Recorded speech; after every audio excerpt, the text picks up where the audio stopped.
This story begins at the end for a group of reluctant but just so happen to be heroes. After unexpectedly finding themselves in a fight for the fate of the world, a fight they barely won, now they find themselves struggling, marooned in the harshest of elements this very same world has to offer.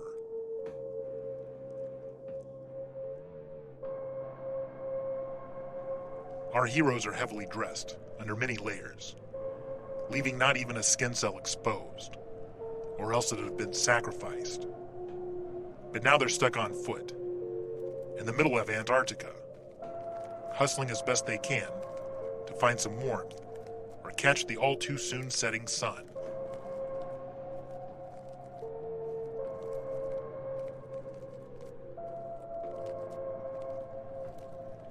The only shelter in sight is the same one they were forced to flee. It burns far off in the distance, along with the only vehicle around, the snow bus which had carried them there.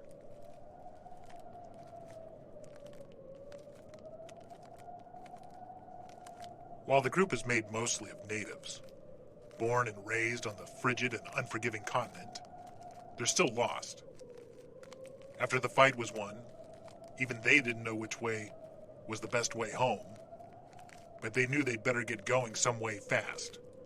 So they did, together, in a long, staggering line strung by a rope.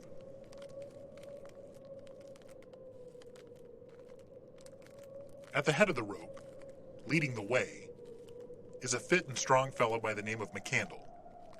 He's in his physical prime. Now, though, even he is worn out. But he's doing his best to do everything he can, which right now has been reduced to just leading by example. Come on.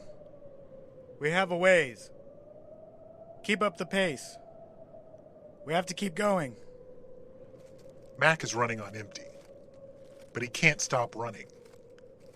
He's not trying to rescue only himself. He's trying to rescue his family. His lifelong partner and true love, Hypatia. I'm here. They're lagging back there. She's following right behind him, taking a turn carrying their only child, Periscope, who is brought along for being too small to be left alone. What's going on back there?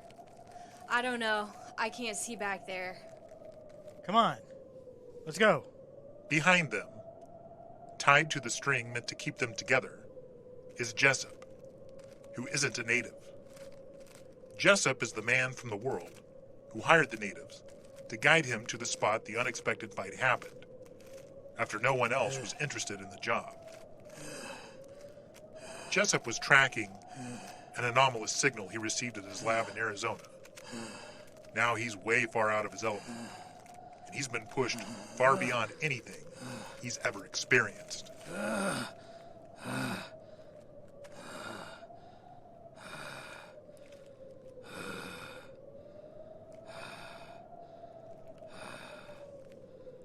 Jessup falls to his knees, only to have his ass quickly met by Bloom's boot.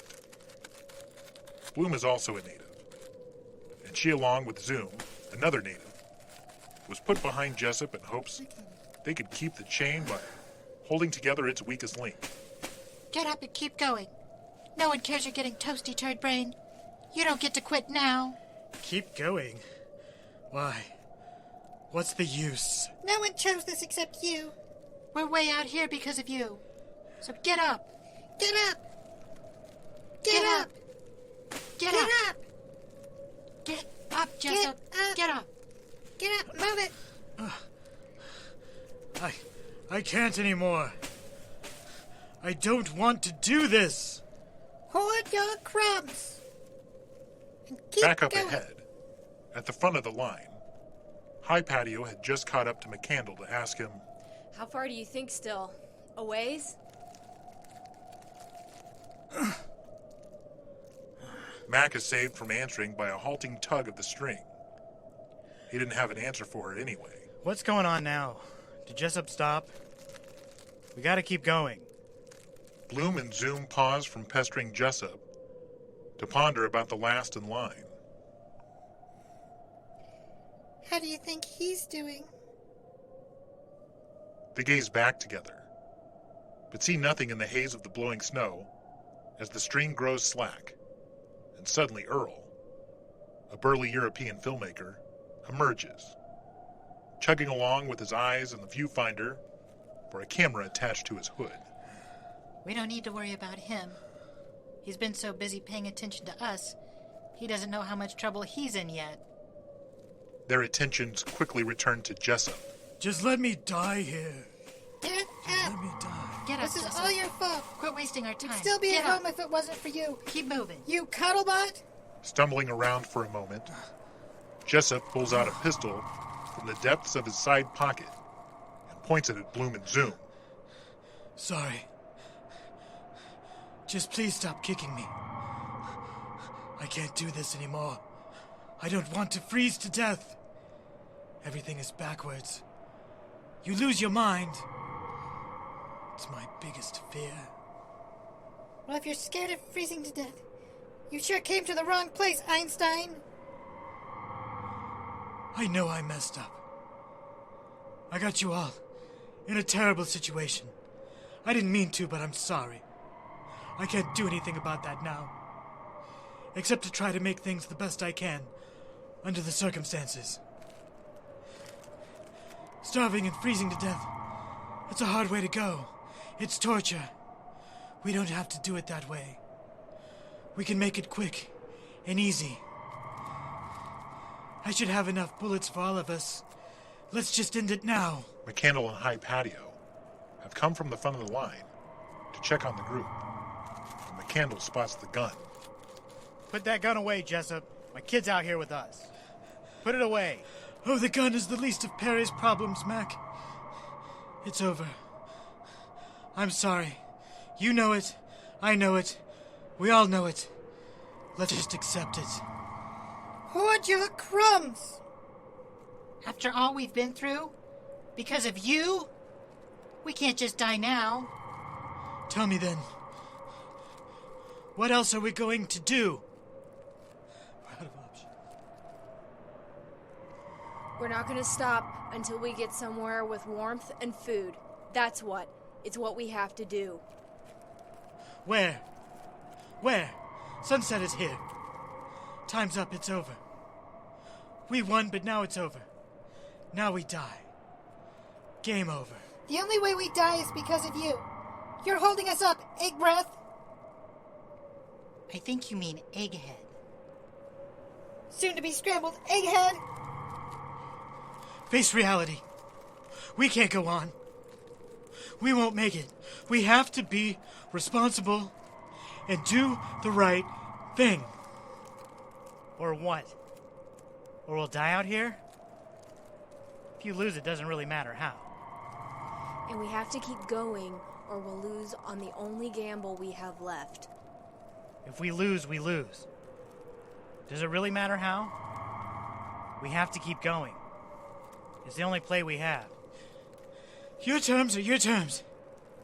And if it's your terms, you're not really losing. Not really. Let's just make this easy. If you die, you're dead. It doesn't really matter how you got that way. What matters is if you wanted to be dead or not. I know it's hard, but we have to face it. Game over, okay? Time's up. We're done. Let's go, Jessup. Hurry up. We can still move. There's still a chance. If you think you still have a chance, go on without me. I understand. I'm done, though. Just go. Leave me, I'm done. Game over. He's a toasty crumb seed. What he says means nothing. Yeah, we should just leave him here. Nobody likes him anyway. Nobody cares what happens to him. Yeah, leave him here so he can reach his destiny. To die and be covered like a turd in the snow. He has a point, though. Shh, don't settle. This isn't how we're going to go. We're going to go by falling into a crevice. Everyone falls into crevices, it seems. Anyone who's anyone, anyway. We'll make it too. It's our destiny. Face reality, honey. We can't go on. There's no point. We won't make it. We can't even dig our way out. We have to deal with this situation. Or what? Or what could happen? We'll die out here? Big risk. Even the tension chills, and a sense of resignation sneaks in amongst the group. Who are we tugging on? Jessup's right. This is just... This... We're gonna die out here. We can't stop it. This is, So what's the plan? We're gonna die out here. only if we stop. We have to keep going. We're run out. We're tired. We're about to fall over. It's cold even for here. The sun isn't much help. And it's about to set. Game over. Jessup's got a gun. Says he's got enough bullets and he proposes we just shoot ourselves. No, not like that. But it's what we have. You're right, but not like that. We can't do that. That's just not us. It's too cowardly. What do we do then? Not that. Let's just lay down. We can't do that. We can't just lay down. That means they won. Who? The bastards. Bastards. We'd be the crumb seeds then. Just a heap of death. What would be the point? What do we do then? What's left? I say we go out like this. High Patio steps forward and raises her thick mittened hands in the air defiantly. Yeah, this bullshit world can fuck right off forever. Woo! What are we talking about here? What are you talking about? Oh, right. You can't see, but I'm holding up both of my middle fingers, you know, like the Americans taught us. So you're saying we all just lay down and go like this? You have a better idea, Mac? We can do better than that. Much better. Zoom waves her hand around, dotting each person there, counting their attendance. Get this. Oh, wow. Zoom flops down and grinds to make a shallow snow angel. What? Okay, so there are 5 of us, right? There are 7. Not you. Okay, so there are 5 of us. So what? What else are there 5 of? Lots of things. Zoom holds out her mitten for all to see. Fingers! Yes, on a hand. Those 2 can be the hand. The palm or whatever. The meaty part. So we'd be fingers. Is that what you're saying? Yes, we'd each be a finger. And why would we each be a finger? To make one giant hand. Flipping off this stupid world! That'd be a sight. Bet no one has ever done that. We'd all still be together, like we've always been, and that would really tell them how we feel, too. Oh, wow. It's like I'm having a vision. I can see everything so clearly, it's like... What if we're all giving the finger, too? That's as much as... 14 fuck yous. And traveling through time. No, right. 15 if you count the big one. Oh, right, the big one! That's good. I'm not going to die giving the finger. Wait. How's that supposed to... Oh. Like we scrunch down? Yeah, we'll all lay down, but we scrunch up like this. Zoom lays down and pulls her knees to her chest. And I'm the teeniest, so I'll be the cute little pinky. Wait, what if we go naked and moon them too? Like this? Bloom flops down and makes a good effort at putting her ankles by her ears, letting the mitten birds fly as she wraps her elbows around her knees. You're so flexible. It'll be easier when we're naked. It's more vulgar, And we'll set faster. That's good. I like this. We'll all go naked, and we'll moon them and all flip the bird, let it all This is hang just out. ridiculous. But who's what? I'm not doing this. I'm not doing this. Well, I'm the ring finger, so I can be by my teeny girl. Make you the pointer, because you're the point man, Mac. You should be the middle finger high. You'll lay flat and lift your arms up. You'll be the crown. Yeah, you should do the honors high patio. This is extra bad for you. Suddenly, everyone remembers poor little Periscope, who they all look towards. A poor young child who they all love, but is doomed to go far too soon. Yeah, it's terrible. But what can I do? There's nothing I can do. Perry, I'm so sorry, baby. It's okay, Mommy. It's okay, I know. I'm sorry too, Perry. I love you. There's nothing I can do, though. I know. But this is as bad as it's gonna get. That's all I can Mom. say. I'm not scared. High Patio holds her child Periscope and cries gently. I don't want you to be sad, Mom and Dad, because I recognize we're all prisoners of our fate. I'm not disappointed. That would be dumb. I know I'm very young, but I've always found this world mysterious. Why do symbols make noises? And how do they become thoughts? Those thoughts dominate everything. Sometimes they make sense and sometimes they don't. Sometimes we see things that aren't there. And sometimes we tell lies we know are lies, but we tell them anyway. Sometimes we see monsters. Sometimes we see angels. But it's only us who are the creatures of this world. Confused creatures blinded by a confusing world of our own making. I am ready to see beyond it. Please, do not mourn me. I am ready for the next journey. Our heroes find a strange comfort in Perry's words and notice Earl crying behind his camera. Perry, do you know how to raise your middle finger like, fuck you? Of course I do, Mommy. You people are obscene. Life is obscene. Existence is a scam! Go ahead and do with me what you will. I won't be able to stop you. But we shouldn't do it. We're heroes. We should go out honorably. Like heroes. Don't look, Perry. I'm going now.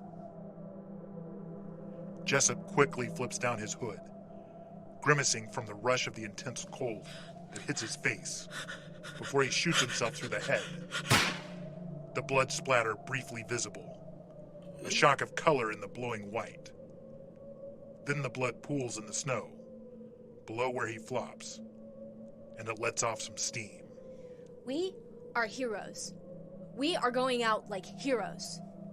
Should we eat him? Eat that? You are what you eat, right? You're better than that. Yeah, dumb idea. We'd better pose him before he stiffens up, though. Oh, you're right. Where are we gonna put him? I don't know yet. We need more time, quick. Everyone sit on him. We have to keep him warm before he stiffens up on us. Everyone except for Earl, whose duty it is to record, runs to sit on Jessup as he bleeds out. He gurgles, causing the girls to chuckle. Not so easy, was it, Einstein? You ate breath. We have to figure this out. Bloom uses her mitten to scrape the snow into a hand with the middle finger raised, a map for them to plan on. So, how do we stay together? I figure we'll lock our arms and legs the best we can. We can use the rope, Mommy.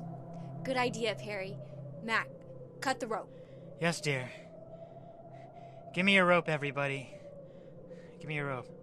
Come on. Who is where? Well, I was thinking him and Earl will be the hand together. All look at Earl, who has no reaction. He simply continues recording. We'll put them there. Earl is much bigger than Jessup, so we'll make him the meaty part. That makes sense. Sounds good. Okay, so Zoom is the pinky, I'm the ring. This is you, High Patio. We're all scrunched, but you're up, and you put your hands up like this. Oh, yes. Let me practice. High Patio flips off everyone under her mittens, especially Mac. Hey, you're pretty good at that. I know. Mac, that's you. Perry's over there. The thumb. Okay. What's the order? We can't all go together. We have to pose and tie people down. We only have one chance to get this right. Right. I'll go first. Right, out of us, Zoom should go first. She's the pinky. Then I'll go. Make sure we're posed and tied up right. Then it's however you guys want. Right. We'll take care of Perry, then Mac, then I'll go since I don't scrunch, so I can make sure everything is right.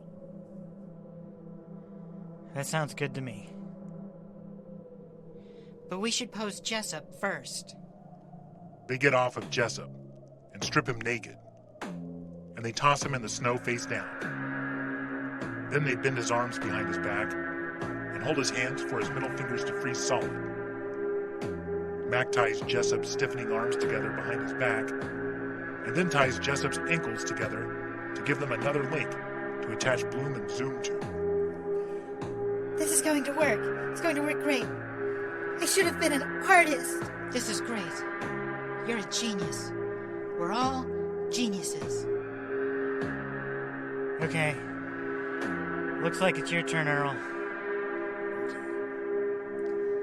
Sorry you got wrapped up in this too, Earl.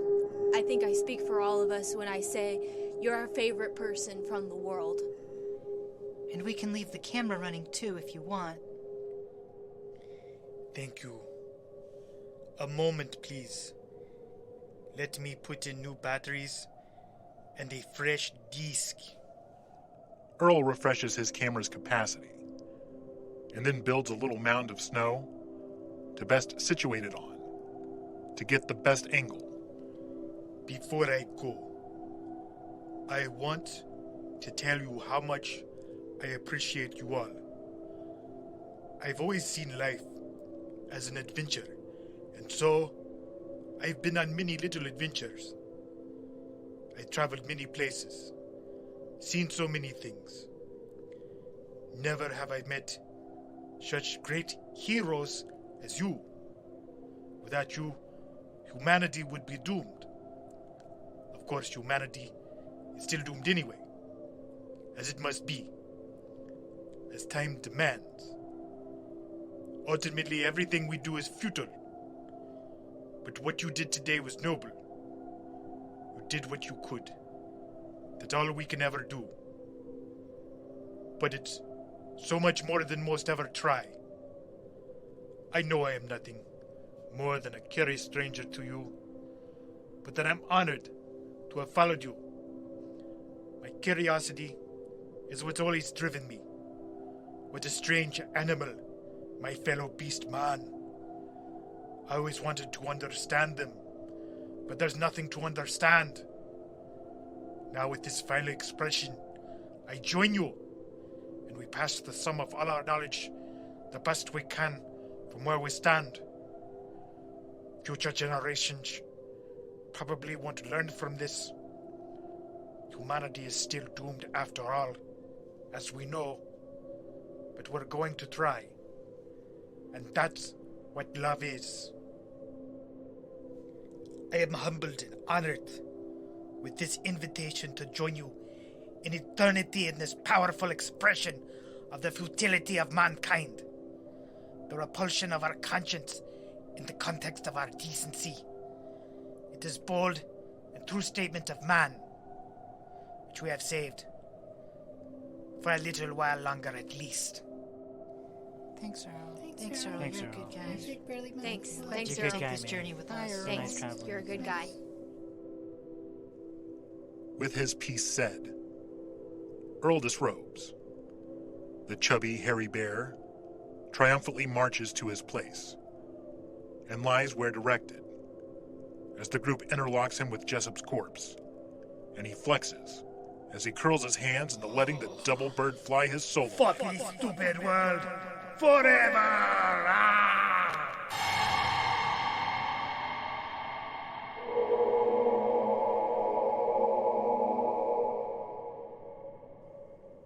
Mac ties Earl's wrists together and interlocks their legs before tying Earl's ankles together too. Now it's up to us. My turn. Should I say something cool? Everything you say is cool. It is, isn't it? Bye, Perry. I love you. I know, Auntie Zoom. I'll see you soon. We'll always be together. Bye, Mac. Thanks for being my brother. Goodbye, Zoom. Thanks for being such a great little sister. It's a great idea, too. Hi, Patio. I love you, my sister. Make those fingers fly. I will, Zoom. Bloom, I'm so happy we'll be so close to each other forever. Goodbye, Zoom. I love you, my sister. Goodbye, Zoom. Well, the sun's about to set, so I'd better hurry. Zoom starts out by doing a striptease. But after she strips off a few layers, she realizes it's too cold for that. Damn, it's cold. It's so cold. She hurries up and gets nude. The natives lead her to her spot. Bloom and High Patio help put her ankles by her head, with little struggle. You really are flexible. Yeah. Mac ties Zoom's feet to Jessup, and then ties Zoom's wrists together, as she lets her little middle fingers fly. Fuck this stupid world forever! Woo! The natives watch the cold creep into Zoom, and take her.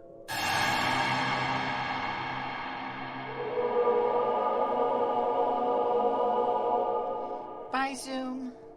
I'll be there soon. This is working out great. It really is. This is hilarious. I can't believe we're doing this. We'd better hurry. Mac, High Patio, Perry, I love you all. We're the children of doom, and everyone wishes they were as cool as us.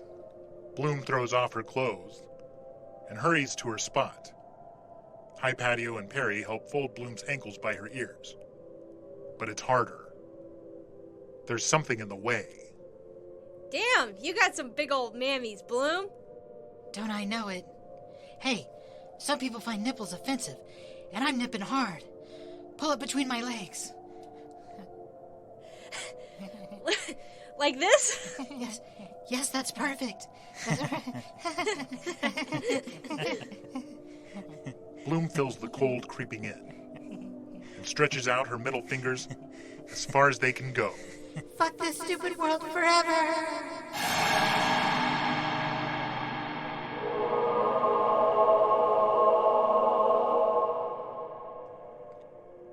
Bloom is frozen in place. Then the loving parents put Periscope down as their child makes them proud, holding up those tiny middle fingers. Fuck this stupid world forever! Woo!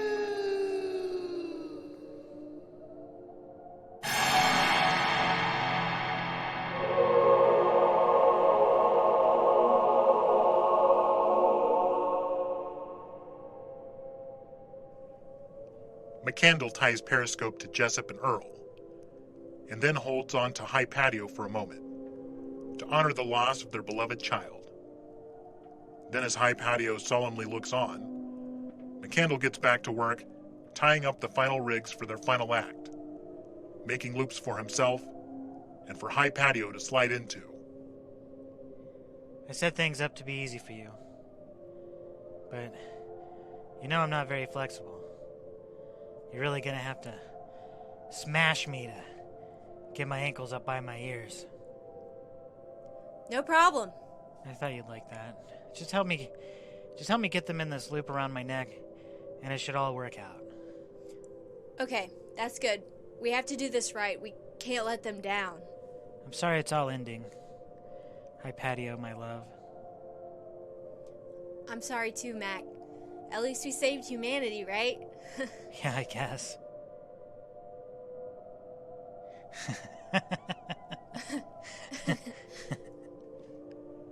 With that, McCandle strips and lays on his back, but struggles to get his legs over. so Hypatia sits on his ankles. Yeah, Queen. Yeah. Smash me with that big old butt. Yeah. Shut up. Get there. Get there, Mac. This is for the win.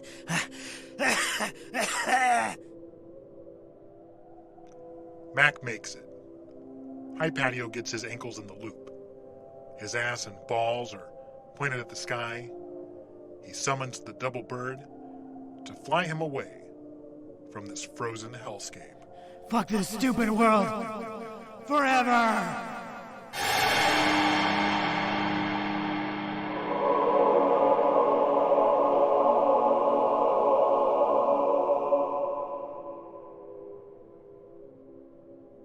McCandle is frozen. 12 middle fingers are set. It's now time for Hypatia to add the final 3, to be the crowning achievement of this, their final act. Suddenly she feels the urge to dance, and so she does, around the bodies of the strangers and those most dear to her, noting all of them, smiling at each through her mask, until she scoots off a distance before turning to make her final approach. She strips, exposing her perfect fit body and her glowing golden brown hair to a world which doesn't deserve it. She lays flat on her back, sliding her feet and legs into loops which anchor her to Jessup, McCandle, and Bloom. Her back hits the snow, and she ties a knot around her waist, the final anchor point. She raises her hands up, out like a V, for the world to see, and declares, Fuck this stupid world forever!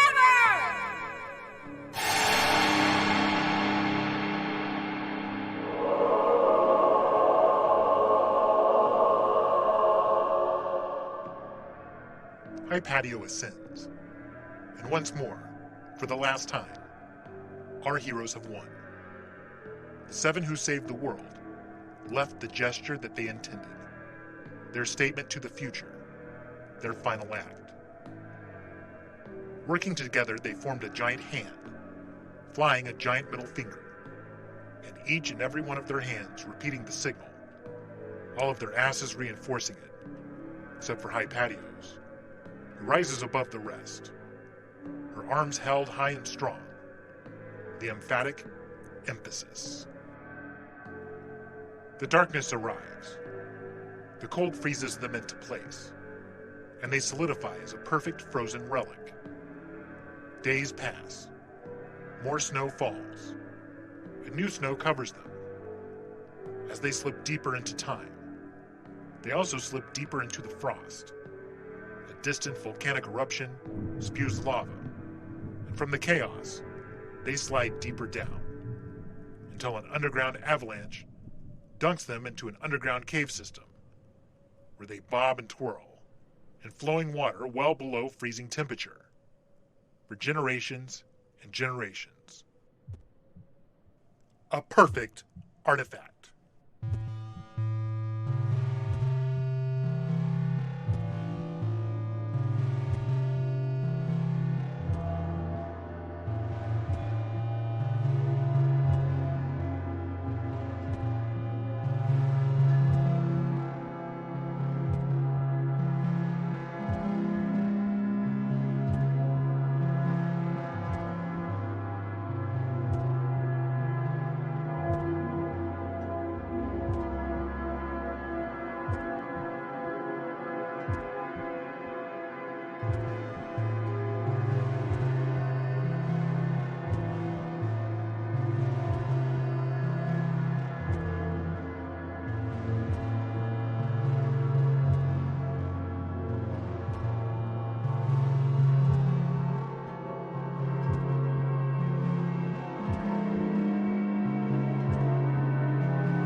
All these years later, something bright yellow and neon green with orange details, what looks like a humongous cyborg fish head, quietly explores those same caves from the center of its halo of bright lights. It's the small but very advanced research submarine of Dr. Colonel Munoz. The very same anomalous signal that summoned Jessup to the area all those years ago has now summoned him. Munoz is powered by private money to pick over whatever may be left down there and find whatever's worth putting in the bank.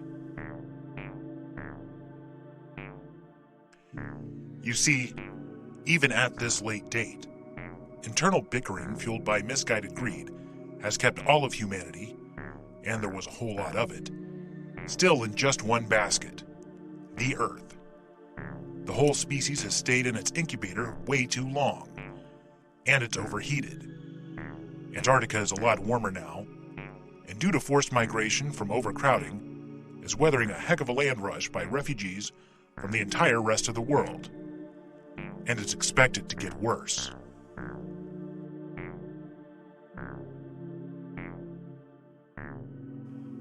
Dr. Munoz, a very capable know-it-all, and a virtuoso at figuring stuff out, is the best there is. He's made a heck of a lot of green for his company, Verse, and he's expected to make a heck of a lot more. When one of his labs stumbled onto one of the signals, Verse promised to build him his vessel to spec and stock it with a full, capable crew. A crew which Munoz, informed by experience, declined. If you have to drag along a crew, first you find something. Then you spend your next lifetime in court fighting over who did what. Contracts and agreements be damned. I'm not doing that again. I go alone. This way, what we find is ours. No questions. But you always win. You win every time. And you win big. Really, really big. Not big enough when you factor in the wasted time. Opportunity cost is the only one worth considering. Time gives no refunds. It's non-transferable. We're not immortals. Not being immortal really bothers Munoz, and he's firm in his plan to keep it simple, over any and all objections, which, even coming from Verse, Munoz, the giant, could wave away like an annoying gnat at lunchtime on the patio. But then he met her.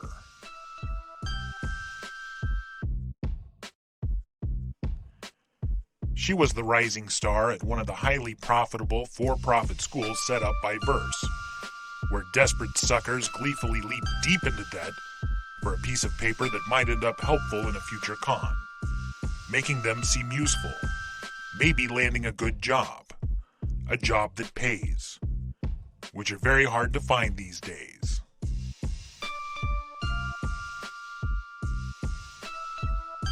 Normally, when the trainers call Munoz's attention to the potential of a new student, the results have been underwhelming. But this time was different. She was brilliant and creative, the best kind of rebel, one fired up by the cause. When Munoz finally met her, he surprised everyone by going on and on about how impressive she is. He couldn't help himself. Jaridi is stunning. Jaridi.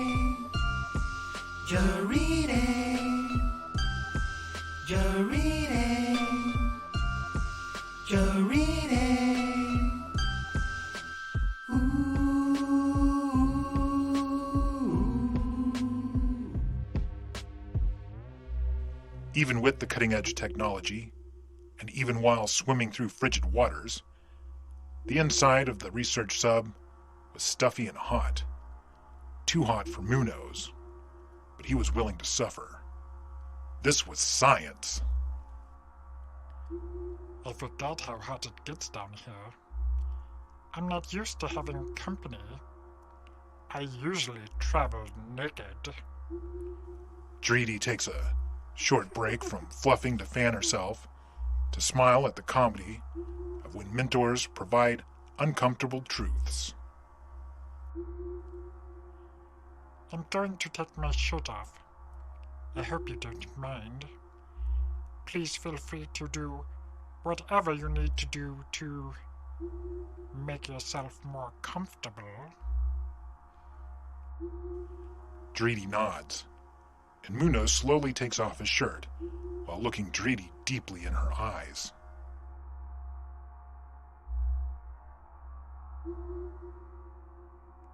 It is pretty hot down here. I'd better get some of this stuff off, too, before I pass out. Are you sure you don't mind? I don't want to do anything awkward. I understand. We're professionals. And when people are professionals together, sometimes things have to get pretty weird to get right. Dreedy laughs as she takes her standard uniform jacket and zip-clasp shirt off, leaving her sporting her spaghetti-strapped thin undershirt. Do you think we'll find anything today?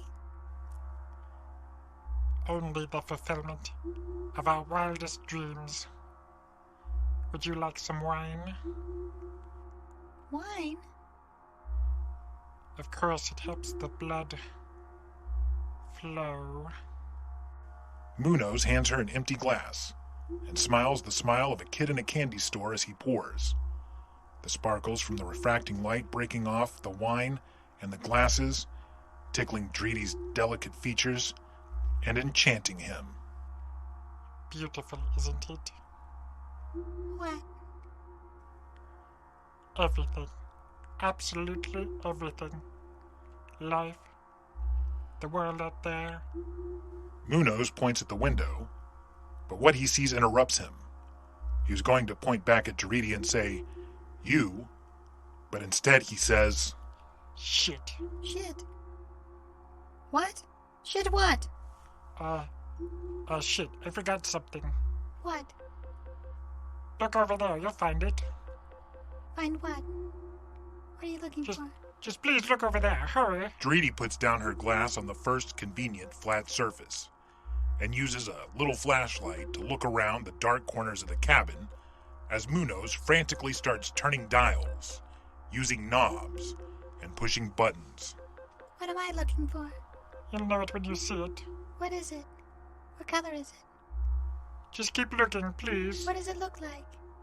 I need a Dreedy description. looks over her shoulder, back at Munoz, and when she does, she spots something bizarre floating out the window. Ah! What the bleep is that? Bleep. Don't be afraid. It can't hurt us. It's just in our way. I'll get rid of it. I just got startled, but I'm not afraid. What is it? You wouldn't be a Bolton Alley, would you? A what? No, I suppose not. It's just some frozen object, no big deal. I'll get rid of it. But what is it? It looks like a big, gross, decayed... No, it's just... Sir, it looks like a very disgusting penis. Yes, I suppose it does. It's really terrible timing. I hope this doesn't spoil the mood for you. Oh no, how could it? It's so fascinating. Really? Now I'm starting to get jealous. What? Why? You know what it is, don't you? Yes, I'm all too familiar, I'm afraid. Well, tell me, what is it? I'm afraid I can't. You see, it's a secret. And revealing that thing to you would be a violation of all the professional ethics I've agreed to. Well, the toothpaste is out of the tube now, so you might as well tell me. What is this secret creature? Okay, I'll tell you.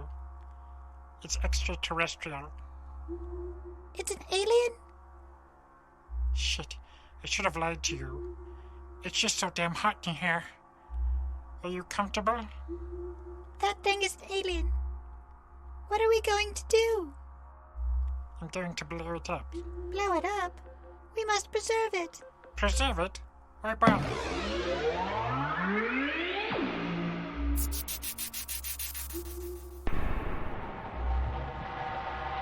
What? Why did you do that? That's not very scientific. I'll tell. Tell who? Go ahead and tell everybody. Might as well. Tell them what I told you. Tell everybody. Everybody you might as well mumble on a street corner a back lady. Who will believe you? Nobody. And you look like a crackpot. Go ahead and yell it from the highest mountain. It's only your career that will come tumbling down like an avalanche. Why are you so cruel? I'm not being cruel. I'm being serious. Discretion is important in this game. And it's the only game worth playing. So if I were you, I'd reconsider your position. I can't believe this. We had proof of alien life and... Oh, we have plenty of proof. Proof of alien life is cheap. So cheap it doesn't matter. We've known about them since before your grandma was born. What? Dreedy slumps down in a corner of the ship to process what she has just learned. We've known about extraterrestrials, and we're still stuck here? What do you suppose we do? You put a bunch of goldfish in the ocean, what do you suppose will happen,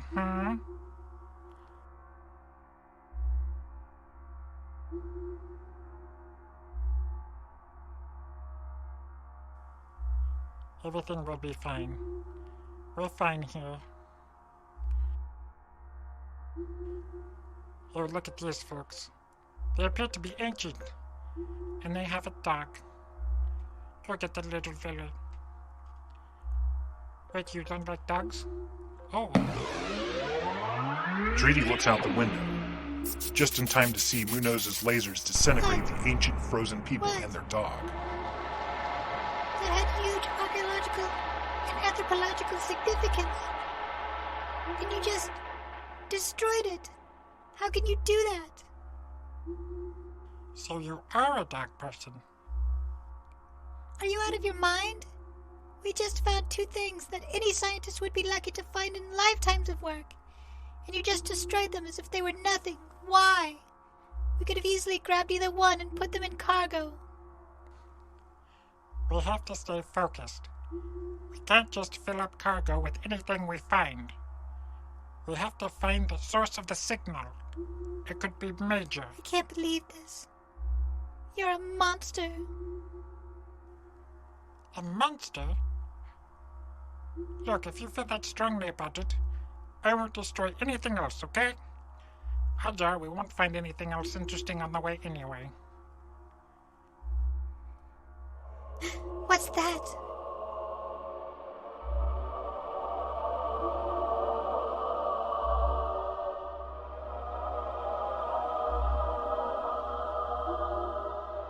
Just then, glistening more and more as it approaches, the lesseningly distant lights of the sub, our heroes emerge, perfectly preserved, frozen in time, in their full-fingered glory. Well, that doesn't feel nice. Wow. Just wow. That isn't nice at all. Above all the asses and cocks and balls and pussies and raging nipple and most of the fingers, high patio, rising above for emphasis, catches Dreedy's eye. She's marvelous.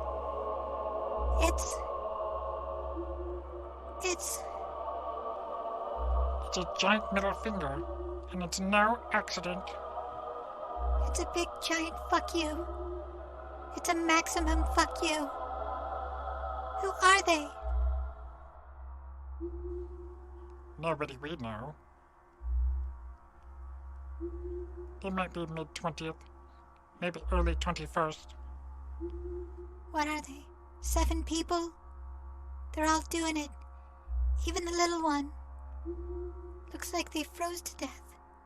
But they did this. What are they trying to tell us? What are they trying to tell us? No, I mean, I know what they're trying to tell us. I mean, who are they? Why did they do this? Where did they come from? What happened to them? I don't know what happened to them, but I know what's about to happen to them.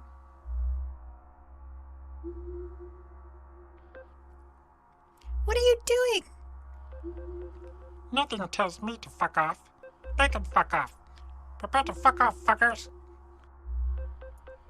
Didn't you just say you weren't going to? That was before this. With a powerful quickness, Drady uses a low block to shove Munoz away from the controls.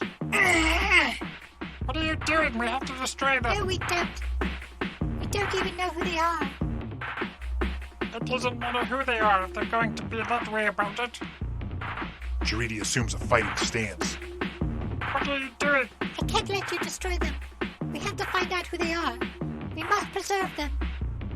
Preserve, please. It's just a piece of filth that needs to be scrubbed out. Now step aside. No! You understand I'm the one in charge here, right? You do remember who I am. You and I are the only ones here. And that's all that matters. This isn't a democracy. But if you want to go to war, we can go to war.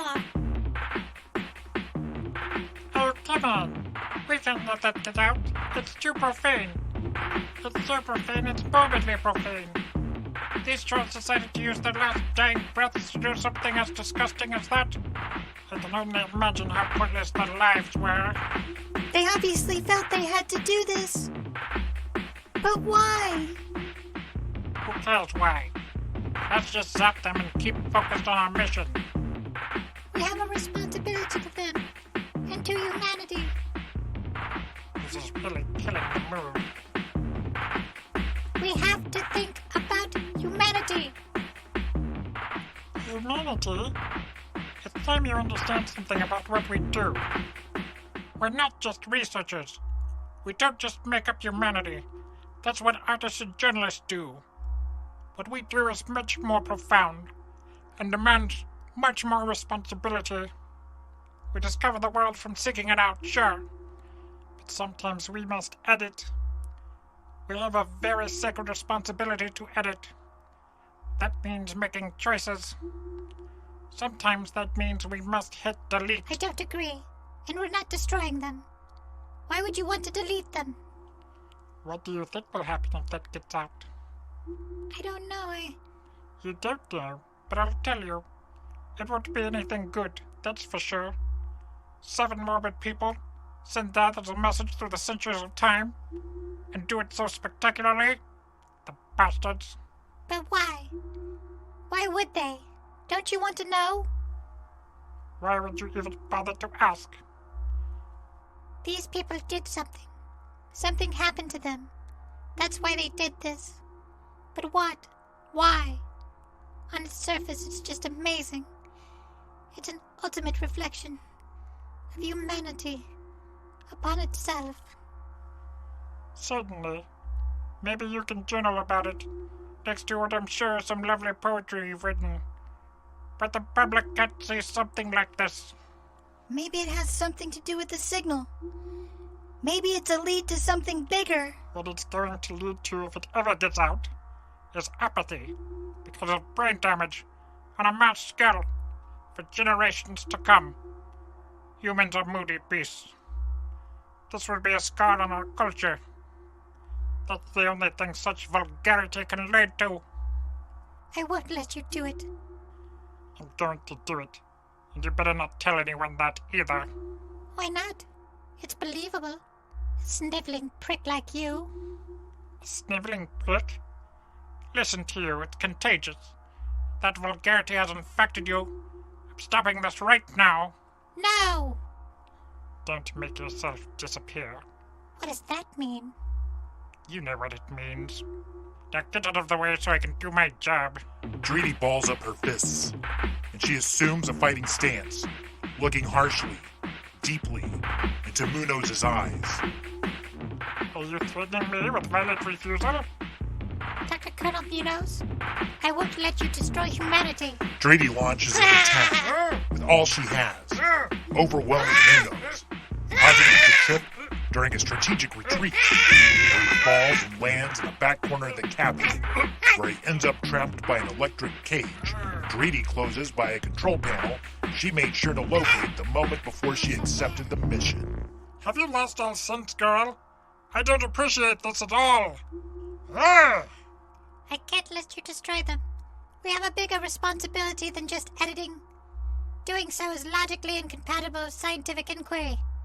We can't just ignore things. And they did this for a reason. This was the dying wish of 7 people. We should respect that. We need to honor them. Their memory. We only need to honor ourselves. Let's give ourselves back our dignity. And you let me out. And let's do our duty. I am doing my duty, sir. You're wrong on this. We're not in the military. I work for Verse. And you work for me. So shape up or get fired. No, I won't. This is more important. More important? Urgh. You know, I hate it. I hate the way I've acted. You're right. And I'm wrong. I'm not used to being wrong. And it's hard for me to admit that. But I'm wrong.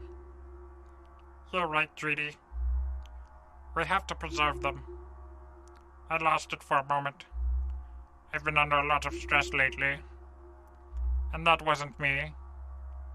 I was just offended. Seeing that was just one step over the line for me.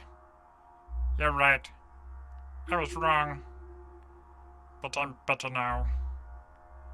Just let me out and we'll catalog it. And put them in storage. And we'll find out who these people are. Like they deserve. No. Like we deserve. Are you? Are you sure you're not mad? Oh, to be honest, Dreedy, I am a little mad. You see, I've never been beaten at anything by a woman before today. But honestly, if it had to happen, I'm happy it was by such an anomalous one. You might just be making this up to get the upper hand. You're a sly one, Dr. Munoz. Why should I trust you? You don't have to trust me, Dreedy. You can trust science. And who we are as scientists. I'm sorry that I forgot who we are for a moment. I remember now. I'm sorry. Now let's get to work before we lose them. That's a soft pressure tactic. I don't trust you. You're going to need me to drive. You don't know how.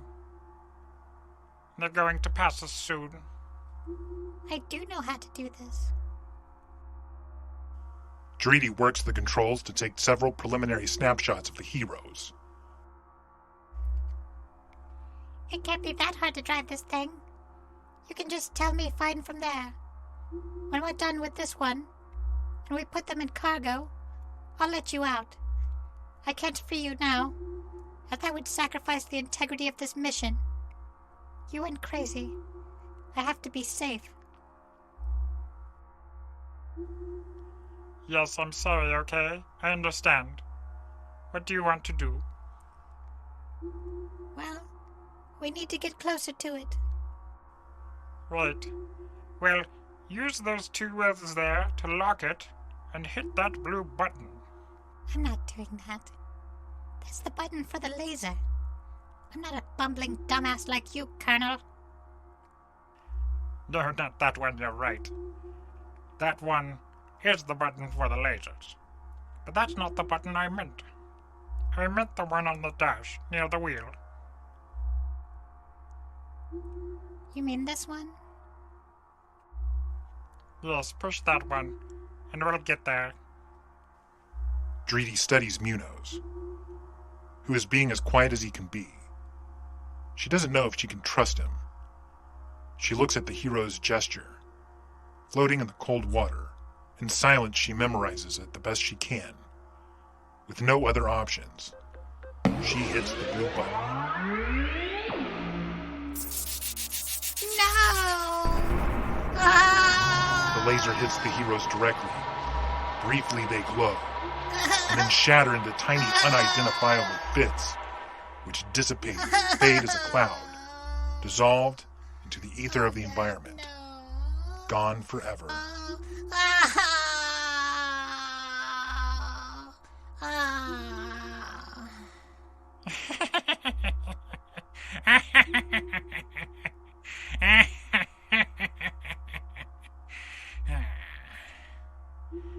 The weight of her tears wrestles Dreedy to the floor. She rattles a death rattle from the uncapped adrenaline of frustration. She just killed off a part of herself. An accidental death. Meanwhile, Munoz uses the opportunity to pocket a tiny ray gun he stashed in a secret compartment. Then he unlocks 2 secret panels and puts in a code that frees him. There. Don't take it too hard. This is just the way the world is. It wouldn't be very scientific to deny that. You must accept it. I understand how you feel. I felt that way once too, long ago. I understand being upset. And your idealism is very admirable. But Dreedy dear, don't make yourself disappear. Munoz pats Dreedy's shoulder to comfort her for a moment. Then he moves his hand gently to fondle her sweaty, perfect left breast.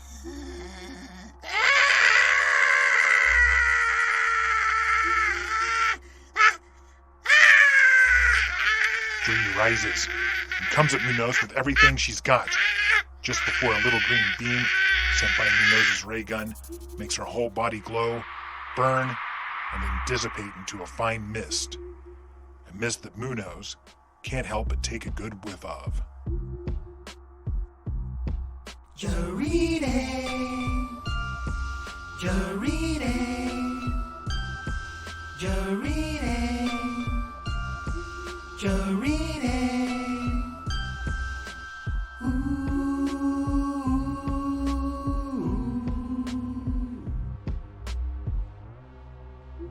Munoz returns to the only chair, the captain's chair, and directs the sub to move forward. He deletes the pictures Dreedy took of the heroes and checks a mental list of logs to make sure Dreedy doesn't appear on them. Worst date ever.